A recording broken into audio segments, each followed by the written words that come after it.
கண்ணு good morning. நான் உங்கள் மேக்ஸ் டீச்சர். என்ன செய்கிறீங்க? எல்லாம் நல்லா படிக்கிறீங்களா? கண்ணு, காம்ப்ளெக்ஸ் 12th காம்ப்ளெக்ஸ் நம்பர் தான் பார்க்க போகிறோம். காம்ப்ளெக்ஸ் நம்பரில் உங்களுக்கு ஆல்ரெடி நான் சொல்லியிருந்திருக்கேன். ரொம்ப ஈஸி, மனப்பாடம் பண்ணாதீங்க, ரொம்ப ஈஸியாக படிக்கலாம். மேக்ஸு ரொம்ப ஜுஜிபி ஒன்றுமே கிடையாதுடா, அப்படியே ஜாலியாக சந்தோஷமாக விளையாண்டுக்கிட்டே படிக்கலாம். மேக்ஸ் அப்படின்னா விளையாண்டுக்கிட்டே படிக்கணும் அப்படின்னு நினச்சிக்கோ. ரொம்ப கஷ்டப்பட்டு படிக்கக்கூடாது. கஷ்டப்பட்டு படிச்சிங்கன்னா மேக்ஸ் வராது ராஜா. விளையாண்டுக்கிட்டு ஜாலியாக சந்தோஷமாக பாரு, ஒன்றுமே இல்லை அப்படின்னு நினச்சி படிச்சுப்பார். இது ரொம்ப ஈஸியாக இருக்கும். சரியா? ஒன்றுமே கிடையாது. நம்ம இன்றைக்கி பார்க்க போகிறது 12th complex number, second chapter, example 223 தான் பார்க்க போகிறோம். அதாவது ஒரு ரெக்டாங்கிள் ஃபார்மில் கொடுத்துருப்பாங்க, அது எப்படி போலார் ஃபார்மில் எழுதுறது. இப்போ ரெப்ரசன்ட் த காம்ப்ளெக்ஸ் நம்பர் பார், -1 -i. இதை பார் ரெக்டாங்கிள் ஃபார்மில் கொடுத்துருப்பாங்க. நம்பரில் கொடுத்துருந்தா அது ரெக்டாங்கிள் ஃபார்ம். புரியுதா? இதை போலார் ஃபார்ம் தீட்டாவில் நம்ம எழுதணும். இதை இன்ட்டு போலார் ஃபார்மில் மாற்றணும். இப்போ பார் ஒன்றுமே இல்லை. போலார் ஃபார்ம் மாற்றணும் அப்படின்னா என்னென்ன கண்டுபிடிக்கணும்? மாடுலஸ் கண்டுபிடிக்கணும். ஆல்ரெடி நான் உனக்கு மாடுலஸ் எப்படி போடணும்னு சொல்லி தந்திருக்கேன்.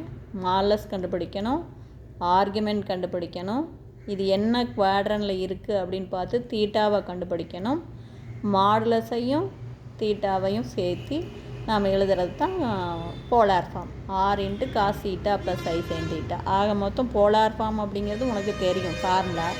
Per r into cos theta plus i sine theta. அப்போ இந்த ஃபார்மில் நம்ம எழுதணும்னா நமக்கு என்ன வேணும்? ஆர் வேணும். ஆர்னா என்ன? மாடுலஸ். ரெண்டாவது என்ன வேணும்? தீட்டா. தீட்டானா என்ன? Principal argument. அவ்வளோதான்.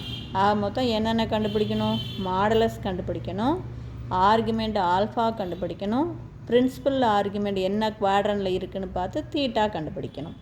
அப்புறம் போலார் ஃபார்ம். இவ்வளவு தான், ஒன்றுமே இல்லை. ஃபஸ்ட்டு பாருங்கள், இது கொடுத்துருக்காங்களா கண்ணு? -1 -iன்னு. இதை பாயிண்டில் என்ன பண்ணலாம்? -1, -1. அதாவது ரியல் பார்ட் -1, இமேஜினரி பார்ட் ஐயோடைய கோஎஃபிஷியன்ட் -1. இது எக்ஸு, இது ஒய். இது புரியுதாடா தங்கம்? பாயிண்டில் எழுதிக்கிட்டோம். பாயிண்ட்னா x, y. அடுத்து மாடுலஸ். மாடுலஸ்னால் என்ன சொல்லியிருந்திருக்கேன்? ரூட்டுக்குள்ளே ஸ்கொயர் பண்ணி ஆட் பண்ணும். அப்போ root of real part square plus imaginary part square. Real part -1 add square பண்ணால் 1, அதே மாதிரி -1 ஸ்கொயர் பண்ணால் 1. அப்போ தேர்ஃபோர் 1 + 1 2 ஆயிருமா? அப்போ √2. ஓகே, புரியுதா கண்ணு? மாடுலஸ் கண்டுபிடிச்சாச்சு. ஆர்குமெண்ட் ஆல்ஃபா என்ன வரும்? tan inverse of modulus of y/x. இந்த மாடுலஸ் எதுக்கு? உள்ள மைனஸ் வந்தால் அதை பாசிட்டிவ் ஆக்கிறதுக்கு. அப்போ tan இன்வர்ஸ் ஆஃப் y என்ன? -1, x என்ன? -1. ஸோ மைனஸ் கேன்சல் ஆயிரும்.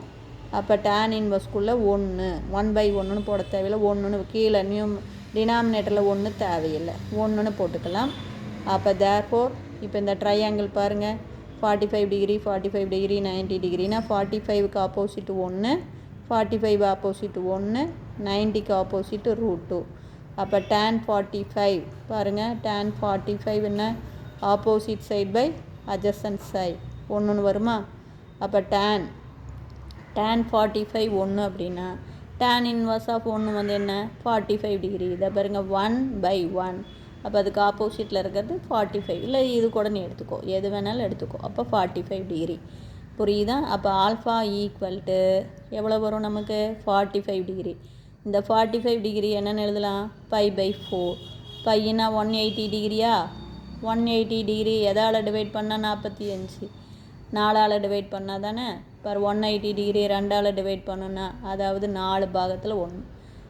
180ல் பாதி 90, அதில் பாதி 45. அதுதான் 4. புரியுது? 4ஆல் டிவைட் பண்ணி பாருங்கள், 45 வரும். த காம்ப்ளெக்ஸ் நம்பர் லைஸ் இன் தேர்டு குவாட்ரண்ட். உங்களுக்கே தெரியும் பாரு, எக்ஸும் மைனஸு, ஒய்யும் மைனஸ். அப்போ நம்ம கிராஃபில் எக்ஸ் மைனஸ் லெஃப்ட் சைடா, அதே ஒய் மைனஸ் கீழே பிலோவா. அப்போ அது ரெண்டும் ஜாயிண்ட் ஆகிறது தேர்டு குவாட்ரண்ட். ஓகேவா? அப்போ தேர்டு குவாட்ரனில் நம்ம தீட்டாவுடைய ஃபார்முலா என்ன? ஆல்ஃபா -π. கண்ணா ஆல்ரெடி உனக்கு தெரியும். ஃபஸ்ட்டு குவாட்ரன்னா theta equal to alpha. Second quadrant fourth quadrant theta -alpha. இங்கே ஆல்ஃபானா இங்கே -ஆல்ஃபா. செகண்ட் குவாட்ரனில் தீட்டா வந்து பை மைனஸ் ஆல்ஃபா. அதே மாற்றிக்கோ. தேர்டு குவாட்ரனில் ஆல்ஃபா மைனஸ் பை. இது ரொம்ப ஈஸியாக நீ மெமரியில் வச்சுக்கலாம். இங்கே ஆல்ஃபா, இங்கே மைனஸ் ஆல்ஃபா, இங்கே பை மைனஸ் ஆல்ஃபா, இங்கே ஆல்ஃபா மைனஸ் பை. அப்போ தீட்டா வந்து ஆல்ஃபா மைனஸ் பையா.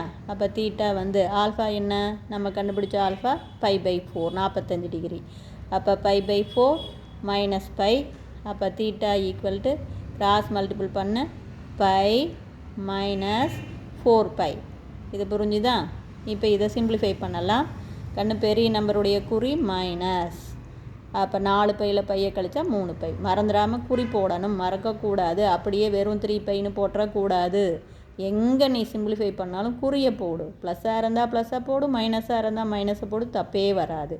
அப்போ சிம்பிளிஃபை பண்ணுற இடத்துல எல்லாமே மறக்காமல் சிம்பிளை போட்டுக்கோ. அப்போ பெரிய நம்பருடைய குறி மைனஸ், கழிச்சு போட்டால் 3π/4. ஓகேவா? போலார் ஃபார்ம் பாருங்கள்.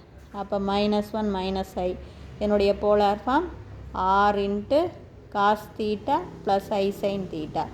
ஆர் என்ன கண்டுபிடிச்சிருக்கோம்? மாடுலஸு √2 கண்டுபிடிச்சோம்மா. அப்போ √2 இன்ட்டு காசுக்குள்ளே பாருங்கள் தீட்டா என்ன -3π/4 ப்ளஸ் ஐ சைனுக்குள்ளேயும் -3π/4. இது புரியுதா? மாடுலஸையும் ஆர்குமெண்ட்டையும் இணைச்சி எழுதுகிற ஒரு ஃபார்ம் தான் நமக்கு போலார் ஃபார்ம். ஓகேவா? அப்போ தேர்ஃபோர் இதை இன்னும் சிம்பிளிஃபை பண்ணும்போது இங்கே பாருங்கள், இந்த மைனஸை வெளியில் எடுக்கலாம். அப்போ இந்த மைனஸ் வெளியில் வரும்போது ப்ளஸ்ஸாக மாறி வரும். ஏன்னா காசு அப்படிங்கிறது ஒரு ஈவன் ஃபங்க்ஷன். அப்போ காசுக்குள்ளே இருக்கிற மைனஸ் வெளியில் வந்தால் அது என்னவாக தான் மாறி வரும்? பாசிட்டிவாக வரும். ஆனால் சைன்கிறது ஆடு ஃபங்க்ஷன். அப்போ அது மைனஸ் வெளியில் வந்தால் மைனஸாக தான் வரும். எதாவது சைனும் டேனும் நல்லா ஞாபகம் வச்சுங்க சாமி. சைனு டேனு, அதே மாதிரி கொசிக்கனு, அது ஆப்போசிட்டு காட்டு. இது 4மே ஆடு ஃபங்க்ஷன். சைனும் அதனுடைய ரெசிப்ரோக்கல் கொசிக்கன், டேனு அதனுடைய ரெசிப்ரோக்கல் காட்டு. இது வந்து ஆடு ஃபங்க்ஷன். அதுக்குள்ளேருந்து மைனஸ் வெளியில் வந்தால் மைனஸாக தான் வரும். ஆனால் காசும் சீக்கனும் ஈவன் ஃபங்க்ஷன். அதுக்குள்ளேருந்து மைனஸ் வெளியில் வந்தால் ப்ளஸ்ஸாக மாறி வரும். இது புரியுதா? அப்போ இதுக்குள்ளேருந்து நான் மைனஸை வெளியில் எடுக்கும்போது இங்கே ப்ளஸ்ஸாக போட்டுக்குவேன், இங்கே என்ன போட்டுக்குவேன்? மைனஸ் போட்டுக்குவேன். அப்போ தேர்ஃபோர் நமக்கு இந்த ஃபார்ம் எப்படி வரும்? √2 cos 3π/4 மைனஸ் ஐ சைன் 3π/4. இப்போ புரிஞ்சுதா சாமி? உள்ளே இருக்கிற மைனஸ் வெளியில் வந்தால் இங்கே ப்ளஸ்ஸு, இங்கே என்ன மைனஸ். அல்லது இது நம்ம என்ன நான் முன்னாடியே சொல்லியிருந்திருக்கேன், ஆங்கிள் கூட 2kπ எத்தனை ரவுண்ட் அடித்தாலும் 2kπயை ஆட் பண்ணால் நமக்கு என்ன ஆகாது? வேல்யூ மாறாது.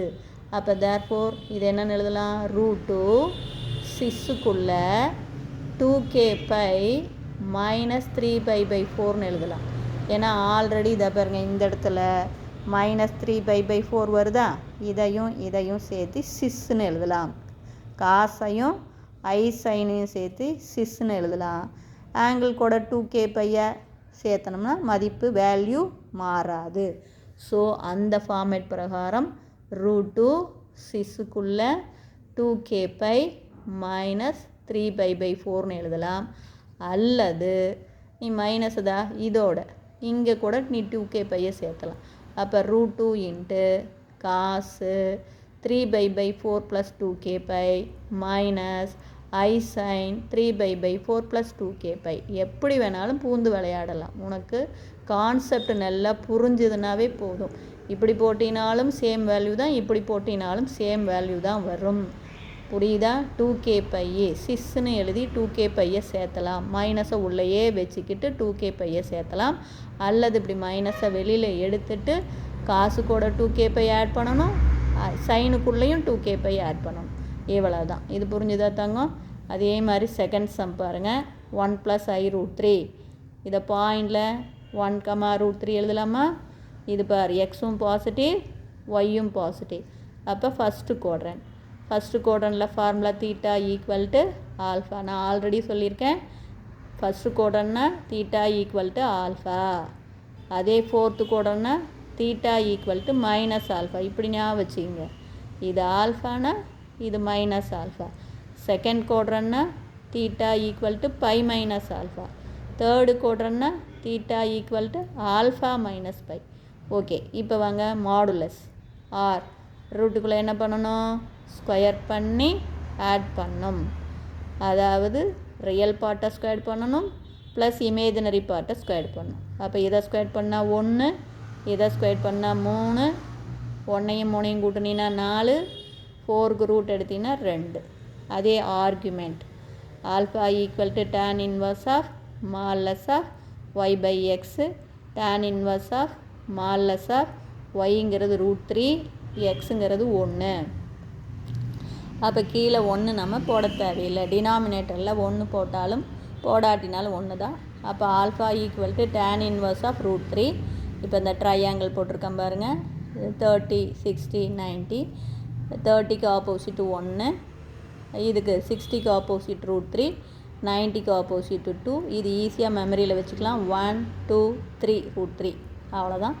இப்போ பார்த்தீங்கன்னா நமக்கு √3யா, இப்போ √3யை கையில் வச்சிங்க, √3/1. அப்போ இது என்ன வரும் நமக்கு, இது ஆப்போசிட்டு, இது அட்ஜசன்ட் சைடு. அப்போ ஆப்போசிட் சைடு என்ன 60 டிகிரி, அட்ஜசன்ட் 1க்கு 60 டிகிரி. அப்போ tan 60 டிகிரி தான் √3/1. இப்போ புரியுதுங்களா, tan 60 degree opposite side by adjacent side. அப்போ தேர்ஃபோர் நமக்கு 60 டிகிரி. நம்மளுடைய ஆன்சர் நீங்கள் ஒன்றும் இல்லை, ஜஸ்ட் இதை போட்டுக்கிட்டிங்கன்னா போதும். இதுக்கு ஆப்போசிட் சைடு அட்ஜசன்ட் சைடு, இதுக்கும் ஆப்போசிட் சைடில் என்ன ஆங்கிள், அட்ஜசன்ட் சைடில் என்ன ஆங்கிள் பார்த்தீங்கன்னா போதும். √3க்கு ஆப்போசிட் சைடு, 1க்கு அட்ஜசன்ட் சைடு. அப்போ 60 டிகிரி. ஏன்னா டேனுடைய formula opposite side adjacent side, அவ்வளோதான். அப்போ 60 டிகிரியை π/3ன்னு எழுதலாம். ஏன்னா 180 டிவைடட் பை 3, 183 அடித்தோம்னா தானே 60 டிகிரி. அப்போ அதுக்கு அடுத்தது the complex number lies in first quadrant, அதை ஆல்ரெடி சொல்லியிருக்கேன். அப்போ தீட்டா ஈக்குவல் டு ஆல்ஃபா, அப்போ தீட்டா ஈக்குவல் டு π/3. அப்போ polar form r into cos theta plus i sine theta. அப்போ ஆர் மாடுலஸ் என்ன கண்டுபிடிச்சோம், 2 இன்ட்டு காஸ் தீட்டா என்ன π/3 ப்ளஸ் ஐ சைன் π/3. அப்போ தேர்ஃபோர் இந்த காஸையும் ஐ சைனையும் சேர்த்து சிஸ்ன்னு எழுதிக்கலாம். இந்த ஆங்கிள் கூட 2k பை ஆட் பண்ணாலும் வேல்யூ மாறாது. அப்போ 1 + i√3 ஈக்குவல் டு 2 இன்ட்டு சிஸ்ஸுக்குள்ளே 2k பை ப்ளஸ் π/3. இங்கே k belongs to Z. k வந்து ஒரு இன்டீஜர், பாசிட்டிவாக இருக்கலாம், நெகட்டிவாக இருக்கலாம், 0வாக இருக்கலாம். இவ்வளோ தான். இதில் ஏதாச்சும் சந்தேகம்னா கேளுங்க. தேங்க்யூ.